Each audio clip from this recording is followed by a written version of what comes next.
was born in Guatemala City. Started playing the piano and marimba at the same time. And after that, I actually started learning acoustic guitar and then electric guitar, which is my main instrument right now. And basically, my main focus has been composition always, and been also playing in a couple of local bands, also doing live gigs with some of the singers that came also right here to do some shows, and basically that's what I've been doing. And recently I just made my brand new album, which is the Master Key.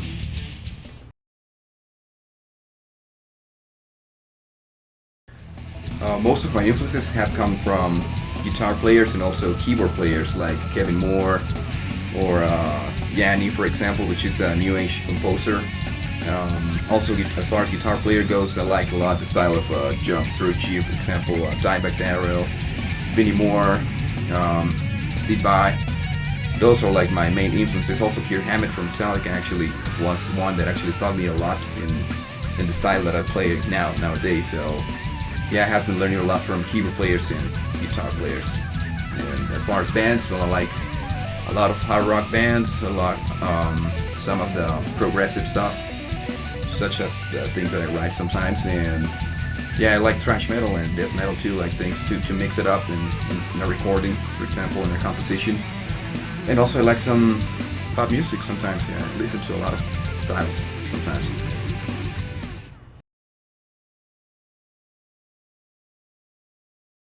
Well, about the concept of the album, this is about a book from Napoleon Hill, which he actually wrote a theory about how to achieve goals in any situation, like any project or anything that you would like to achieve.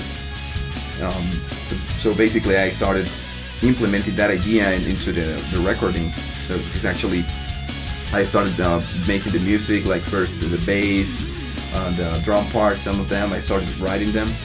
And after that, I came up with this song, these ideas that I was thinking of for a while, let's say for around 2 years, when I was, after I finished doing some other things with my previous bands, I started creating those songs. And next thing that I know, I had like around 10 songs, and most of them were instrumental, so that's how the album came out. It's instrumental, and only the last track is the song.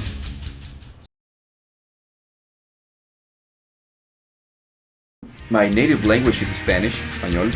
That's what I mostly speak all the time. And history behind speaking English or having the concept on the album in English is thinking about it is a universal language, and I thought it would be good to spread the word outside, with that language. And also I like English a lot, so I try to incorporate that on the lyrics, and yeah.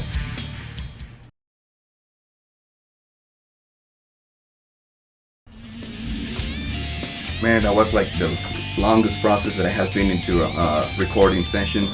Also, when I actually started recording the ideas, it was first in a studio where I actually started working in the pre-production of the songs. They were like demos, and we started like pushing them in the websites and having them promoted like instrumental tracks, only like singles.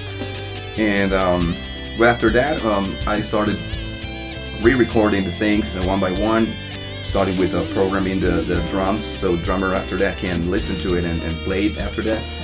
And after that I actually started doing the process in which actually I started to melt all the ideas that I had with the production, that like I thought I maybe would like to do something big in the sense so I can explore a lot of things in the production and tried to make it the best possible way. So I was never I never felt like quitting in the middle of the process. I was always perseverant, and months started passing by, and after the songs were wrote, we started after the production to record the actual album. So that actually happened in 2 studios. Actually, the drums were recorded in 1 studio, then most of the main tracks, which are the bass tracks, like bass guitar and also some bass keyboards that you can hear in the album, were recorded in a different studio. And some of the parts that you can hear in the final cut of the album are coming from those sessions that are the pre-production sessions. And after that, I started like trying to get in contact with the guests of the album, which actually started in a whole lot of process actually, month by month, and that's how it actually happened. But it was a really satisfactory experience after all, and everything went smoothly so far.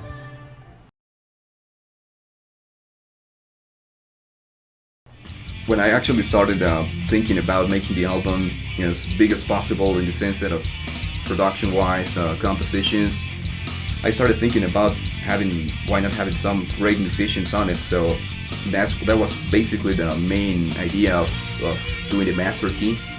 So the first musician that I was in contact with was Matt Guillory, who's the one who created all of the albums from James Labrie, Dream Theater's vocalist. And I started to get in touch with him since he was actually recording sessions at that point, and he played in one track, which is Micro Speed Dementia, and he actually started hearing the song. I actually passed the song to him, and it was only the basic tracks, and he started doing the solos, and all the arrangements you can hear on the track are actually coming from his mind, you know. And then I got in contact with Andrea De Paoli, which is actually he's known also as Andrew McPaul's and Labyrinth albums, and I actually went over to him as well, like trying to bring the idea of the song as I had it composed before, and he actually started making his own thing, you know, and it was actually something good, something really good. And after that I got in touch with Paulo Soler, which actually played a solo in one part of the Indie World, and I got in contact with him. We did some gigs around the area, and that's how I met him actually. And so it was the same process as I did with Matt Guillory and Andrea De Paoli. And after that, I got in contact with Zach Stevens, which is actually Sabotage's former vocalist and Circle to Circle now. And he was actually one of my favorite vocalists of all time. So I actually wrote him a line someday, and he actually said, yes, alright, I'm gonna do this song. And I showed him the idea as well. I sent the song with just a melody on it with the guitar, and he learned the song like in a couple days and did a great job as well. And finally I came in touch with Timo Tolkki, which is Stratovarius' former singer and guitarist.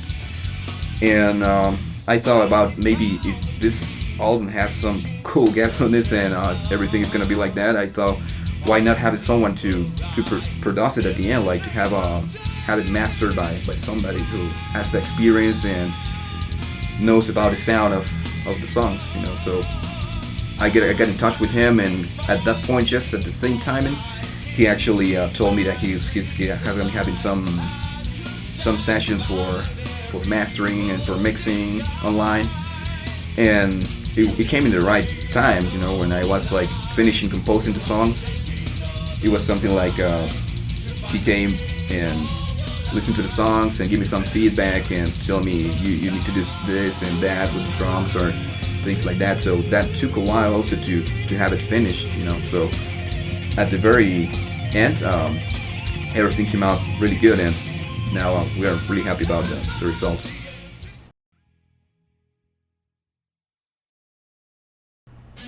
Well, about future plans, I'm thinking promoting the album, making live gigs, some guitar clinics, and also I would like to do some videos for the album as well, which I think those are good plans that are going on as a consequence after the album. And basically I will keep on spreading the music, you know, because actually it was a really hard work experience that actually took a while to create, and I feel really happy and accomplished with the results right now, trying to do it the best way possible according to resources and everything. So the album actually was one of the greatest experiences that I have been living through all this time, so I would like to push the envelope with the album a lot in the next couple of months, and hopefully you will see me playing somewhere around you. So